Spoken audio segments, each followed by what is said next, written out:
Sunita train में bread पकौड़े बेचा करती थी। रोजाना सुबह उठकर वो गरम गरम ब्रेड पकौड़े बनाती और ट्रेन में बेचती।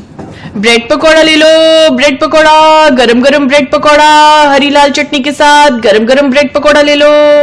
अरे एक ब्रेड पकौड़ा देना। ये लो साहब, 10 रुपए का हुआ। ये लो 10 रुपए। हेलो, हाँ बोलो। फोन में आवाज साफ नहीं आ रही है। अभी पकौड़े बेच रही हो, तुम घर पहुंचो। और हाँ, सब्जी लेते जाना। पूजा को बोलना मैं थोड़ी देर में घर में आ जाऊंगी, तब तक वो सब्जी बनाकर रख लेगी।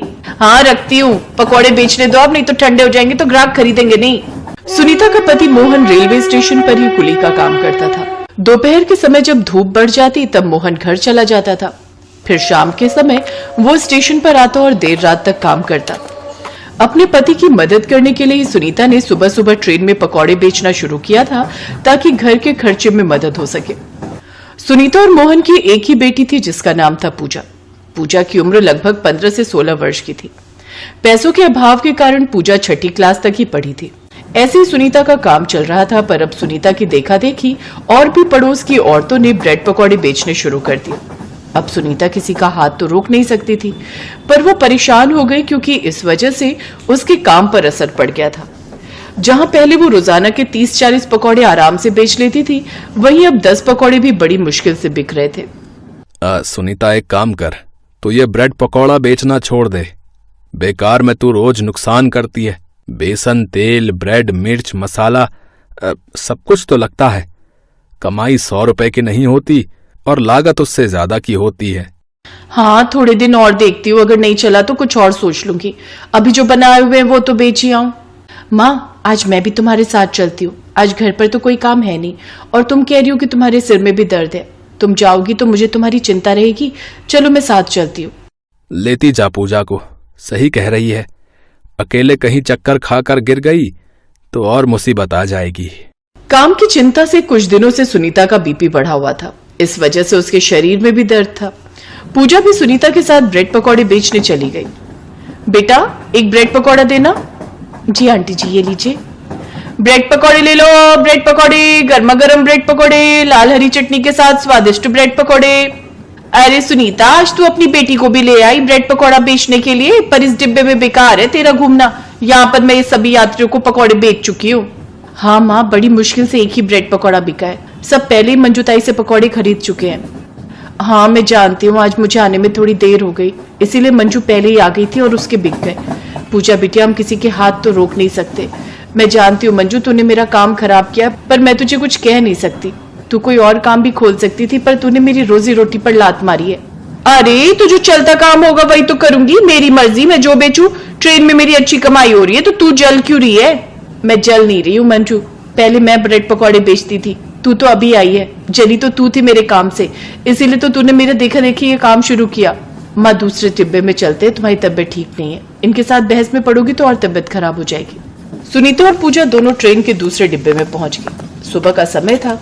डिब्बे में बहुत से यात्री अभी सो रहे थे। अचानक सुनीता की नजर एक विदेशी महिला पर पड़ती है।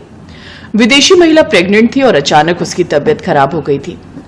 प्लीज प्लीज हेल्प मी, क्या यहाँ कोई आसपास डॉक्टर है? मेरी तबीयत कुछ ठीक नहीं है। मैडम जी, डॉक्टर तो है, पर आपको स्टेशन पर उतरना पड़ेगा। यहाँ स्टेशन के पास ही एक डॉक्टर की दुकान है। हाँ, मुझे यहीं उतरना है, मेरा होटल बुक है, पर अचानक मेरे पेट में दर्द हो गया।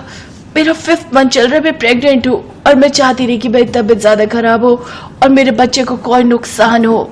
नहीं नहीं नहीं, सब ठीक हो जाएगा। कभी कभी माँ बनने के दौरान 9 महीनों के बीच इस तरह के दर्द हो जाते हैं। डॉक्टर दवाई देगी तो आप ठीक हो जाओगे, मैं आपकी मदद कर देती हूँ। सुनीता और पूजा ने मिलकर उस विदेशी महिला का सामान उठाया। विदेशी महिला को सहारा देते हुए स्टेशन के पास ही एक लेडी डॉक्टर का क्लिनिक था। सुनीता और पूजा उस विदेशी महिला को डॉक्टर के पास ले गई। देखिए मारिया जी, वैसे तो आपको ऐसे समय में ट्रेवल नहीं करना चाहिए था, पर आपने बताया कि आपको अर्जेंट आना था इंडिया। कोई बात नहीं, नेक्स्ट मंथ की वापसी है ना, मैं तब तक के लिए कुछ अच्छी दवाइयां लिख दूंगी जिससे आपकी तबीयत बिल्कुल ठीक हो जाएगी और आप आराम से ट्रेवल करके विदेश वापस लौट सकते हो। बस थोड़े दिन आराम करना होगा और पूरा ख्याल रखना है। डॉक्टर जिनसे मेरा ट्रीटमेंट चल रहा है, आपने उनकी सारी दवाइयां वगैरह देख ली है ना? हाँ, मैंने सारी दवाइयां देख ली और कुछ ऐड भी की हैं दवाइयां जो आपके पेट में दर्द में आराम देंगी। पौष्टिक खाना खाइए और कुछ दिन रेस्ट कीजिए। डॉक्टर को दिखाने के बाद सुनीता उस विदेशी महिला से बोली, मारिया मैडम, आप थोड़ी देर के लिए हमारे घर चलो, फिर जब आपको आराम मिल जाएगा तब आप होटल चले जाना। वहां आप अकेले रहोगे तो हमें भी आपकी चिंता होगी। ओह, थैंक यू सो मच, आप बहुत अच्छे हो सुनीता जी। ठीक है, मैं कुछ देर आपके घर पर रेस्ट कर लेती हूँ, फिर रात को होटल चली जाऊंगी। मारिया सुनीता और पूजा के साथ उनके घर आ जाती है। मारिया देखती है कि सुनीता बहुत गरीब है। उसका घर एक छोटा सा कमरा है और उसी में ही उसने एक रसोई बना रखी है। मारिया को एहसास होता है कि भले ही सुनीता गरीब है पर दिल से वो बहुत अमीर है। मारिया को पता चलता है कि सुनीता का ब्रेड पकौड़े का काम सही नहीं चल रहा। वो सुनीता को कुछ नया बेचने की सलाह देती है। मारिया जी, थोड़ी खिचड़ी और ले लो। बस सुनीता जी, आपने मेरा बहुत ख्याल रखा, थैंक यू सो मच। पेट में दर्द में बहुत आराम है, डॉक्टर ने जो दवाई दी उससे बहुत फर्क पड़ गया। वैसे आपने जैसे बताया कि ब्रेड पकौड़े का काम चल नहीं रहा, आप लोग कुछ और क्यों नहीं बनाते, जैसे कुछ डिफरेंट जो ट्रेन में ना बिकता हो। मैंने ट्रेन में सफर करते हुए देखा, ट्रेन में पिज्जा जैसा कोई आइटम नहीं दिखती। आप लोग ब्रेड पिज्जा क्यों नहीं ट्राई करते, बहुत टेस्टी भी होता है और बनाने में भी आसान, लोग ब्रेड पिज्जा खाना पसंद भी करेंगे। पर मारिया दीदी, हमें तो ब्रेड पिज्जा बनाना आता ही नहीं है। उसकी टेंशन मत लो, वो मैं बनाना सिखा दूंगी। आप लोगों ने मेरे लिए बहुत कुछ किया है, मैं भी तो आप लोगों के लिए कुछ करूं। मुझे अच्छा लगेगा अगर आपका ब्रेड पिज्जा का काम चल जाएगा तो कोशिश करके देखते हैं। मैं एक दो दिन आपके पास रुक जाती हूँ, फिर होटल चली जाऊंगी, तब तक आप पिज्जा बनाना सीख जाओगे। पूजा, मैं तुम्हें कुछ सामान बताती हूँ, मार्केट से ले आओ। मारिया ने 2 दिन तक सुनीता और पूजा को ब्रेड पिज्जा बनाना सिखाया, सामान भी लाने में मदद की। उन्होंने सीखा कि किस तरह से ब्रेड पर सॉस, सब्जियां और चीज डालकर तवे पर पकाना है। वो पिज्जा छोटे बच्चे बड़ों सभी को पसंद आने वाला था। मारिया ने कुछ पैसों की भी मदद की। बहुत साफ सफाई के साथ पिज्जा को कैसे पैक करके बेचना है, ये सारे काम मारिया ने सुनीता और पूजा को बताए ताकि ब्रेड पिज्जा देखने में आकर्षित लगे। तीसरे दिन मारिया अपने होटल जा चुकी थी, पर उसने जो ब्रेड पिज्जा बनाना सुनीता और पूजा को सिखाया था उस पर काम करते हुए सुनीता और पूजा ने पहली बार ट्रेन में ब्रेड पिज्जा बेचना शुरू किया। मंजू और बाकी औरतें भी हैरान थी कि सुनीता खाने की ये क्या नई आइटम ले आई है। फटाफट से सुनीता के ब्रेड पिज्जा बिक रहे थे। ब्रेड पिज्जा ले लो, गरम गरम ब्रेड पिज्जा, चीजी और टेस्टी टोमेटो केचप के साथ। वाह माँ, तुमने तो बिल्कुल सही बोला। मारिया दीदी ने यही कहा था, सब हमारे ब्रेड पिज्जा बहुत पसंद कर रहे हैं। मारिया आंटी का आइडिया काम कर गया। हाँ, हमारी अच्छी बिक्री हुई है। लोग हैरान थे कि ट्रेन में पिज्जा भी मिलने लगा है। धीरे धीरे रोज के ऑर्डर बढ़ने लगे। कुछ समय बाद मारिया वापस जाने लगी, तब वो सुनीता और पूजा से बोली, पूजा, मैं चाहती हूँ कि तुम अपनी आगे की पढ़ाई फिर से शुरू करो। सुनीता, तुम और मोहन दोनों मिलकर ब्रेड पिज्जा का स्टॉल चलाना। कोई भी हेल्प चाहिए हो तो मुझे कांटेक्ट करना। सुनीता की आंखों में आंसू आ गए। वो और पूजा दोनों मारिया को दिल से धन्यवाद कहती हैं। कुछ दिनों बाद रेलवे प्लेटफॉर्म पर सुनीता और मोहन मिलकर ब्रेड पिज्जा का स्टॉल लगाने लगे और इधर पूजा ने दोबारा पढ़ाई शुरू कर दी।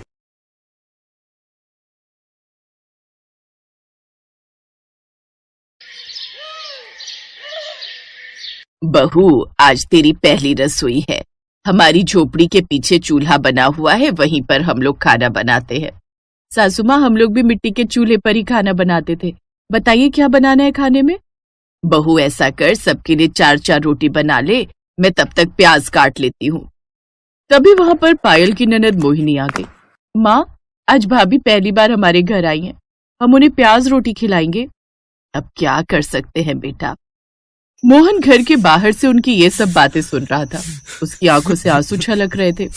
खैर, पायल ने सबके लिए रोटियां बना दी और सभी लोग बैठकर खाना खाने लगे।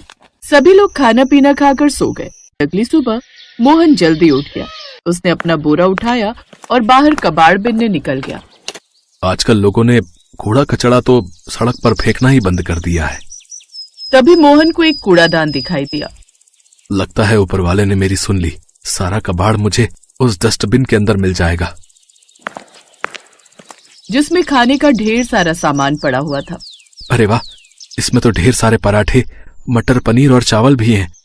ये खाना भले ही जूठा हो, लेकिन खाने में तो सही ही है, अभी खराब भी नहीं हुआ है।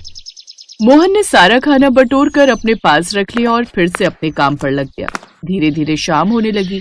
शाम को पायल की ननद ने उससे कहा, भाभी, आज रविवार का दिन है और हमारे गांव में रविवार को बाजार लगती है, चले मैं आपको घुमा लाती हूँ।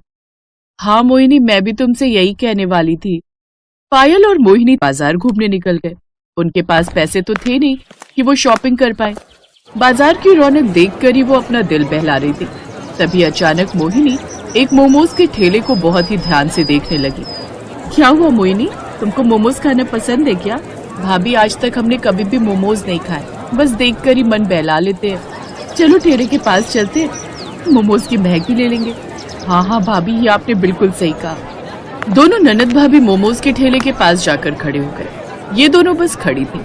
तभी ठेले वाले ने कहा, हाँ बहन जी, कितने प्लेट मोमोज लगा दूं? अरे नहीं भाई साहब, हम तो बस देख रहे थे कि मोमोज बनते कैसे हैं। हमारे पास मोमोज खरीदने के लिए पैसे नहीं है। शाम हुई नहीं कि तुम जैसे भिखारी तुरंत भीख मांगने आ जाते हो। चलो निकलो यहाँ से, यहाँ कुछ नहीं मिलेगा फ्री में। चाचा पागल हो गए हो क्या? हमने आपसे कब भीख मांगी? मोहिनी चलो यहाँ से, इनसे बहस मत करो। हमारे पास पैसे नहीं और फालतू में यहाँ खड़े हैं तो उन्हें ऐसा ही लगा होगा कि हम भिखारी हैं। पायल और मोहिनी उसी वक्त मार्केट से अपने घर की तरफ पैदल ही चल पड़ी। मोहिनी, मैंने मोमोज बनाने का तरीका उस ठेले वाले का देख लिया था। अगर मुझे मोमोज बनाने का सामान मिल जाए तो मैं उससे भी स्वादिष्ट मोमोज बना सकती हूँ। क्या बात है भाभी, आप तो बड़े तेज हो।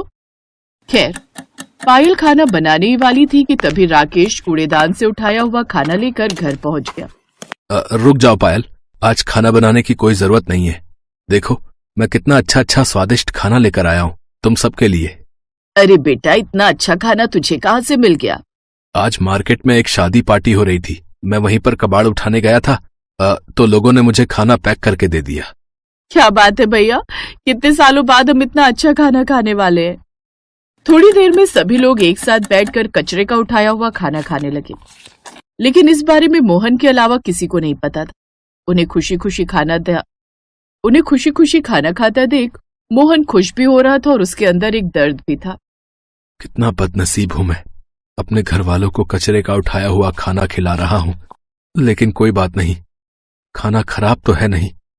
इसी बहाने इनके चेहरों पर थोड़ी सी खुशी तो आई। लेकिन आधी रात में ही सभी का पेट खराब होने लगा। सभी लोग बार बार लोटा लेकर खेतों में शौच के लिए जाने लगे। मोहन भी कई बार शौच करने गया। तभी उसकी सास ने कहा, मोहन बेटा, ये कैसा खाना लेकर आया था तू? हम सबका पेट खराब हो गया। इससे पहले कि मोहन उनकी बात का कोई जवाब दे पाता, पायल बीच में बोल पड़ी, सासू माँ, इसमें मोहन जी की कोई गलती नहीं है। इतना अच्छा खाना हमने कई सालों से खाया नहीं था, तो शायद इसीलिए हम पचा नहीं पाए। ये बात सुनकर मोहन को थोड़ा रिलैक्स महसूस हुआ। तभी उसकी सास ने कहा, हमारे पास डॉक्टर से दवा लेने के लिए पैसे तो है नहीं। ऐसा करो, गर्म पानी में थोड़ी सी लौंग, थोड़ा सा काला नमक डालकर पी लो सब लोग, पेट सही हो जाएगा। ये दादी माँ का नुस्खा है। सभी लोगों ने वैसा ही किया और सुबह तक सबका पेट ठीक भी हो गया। मोहन काम पर जाने वाला था कि तभी उसकी बहन मोहिनी ने उसे रोक लिया।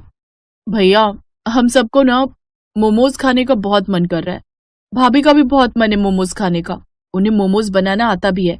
शाम को जब आप आना तो मोमोज बनाने का सामान लेते आना। बहन, मोमोज बनाने का सामान बहुत महंगा मिलता है। प्याज, आलू, हरी मिर्च, लहसुन, ये सब तो हम अपने घर के बाहर खुद ही उगा लेते हैं। जो पैसे मैं कमाता हूँ उससे घर चलना ही मुश्किल है। फिर भी मैं कोशिश करूंगा। कोशिश नहीं, लेकर आना भैया। एक बहन होकर मैं आपसे जिद भी नहीं कर सकती क्या? मोहन उसी वक्त अपने आंसुओं को छुपाते हुए काम पर निकल गया और सड़कों पर कूड़ा बिनने लगा। घूमते घूमते वो बहुत दूर निकल गया, फिर भी उसे कोई कबाड़ नहीं मिला। कितना बदनसीब भाई हूं मैं, अपनी बहन की एक छोटी सी ख्वाहिश भी पूरी न कर सका।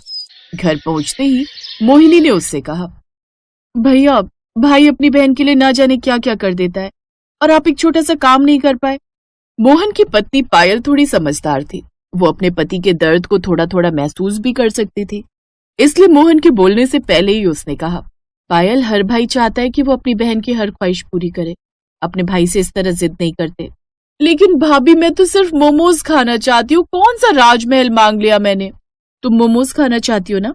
आज रात में तुम सबके लिए मोमोज ही बनाऊंगी। लेकिन बहू, हमारे पास तो मोमोज बनाने का सामान ही नहीं है। सासू माँ, हमारे पास आटा है, नमक है, तेल है, आग जलाने के लिए लकड़ियां है, खाना बनाने के लिए मिट्टी का चूल्हा भी है। हमने अपने घर के बाहर हरी मिर्च, आलू, प्याज, लहसुन ये सब उगाई रखा है। ये सब मिलाकर मैं इतने अच्छे मोमोज बनाऊंगी ना कि आप लोग उंगलियां चाटते रह जाएंगे। क्या बात है भाभी, मुझे आप पर पूरा भरोसा है कि आप सबसे अनोखे मोमोज जरूर बना लोगी। उसी वक्त मोहिनी और पायल घर के बाहर गई। सारी सब्जियां लेकर अपने रसोई घर में आ गई।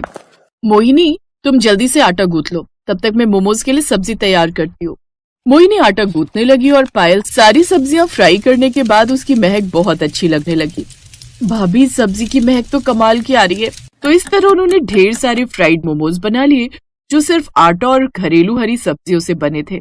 भाभी, आपने तो चमत्कार कर दिया।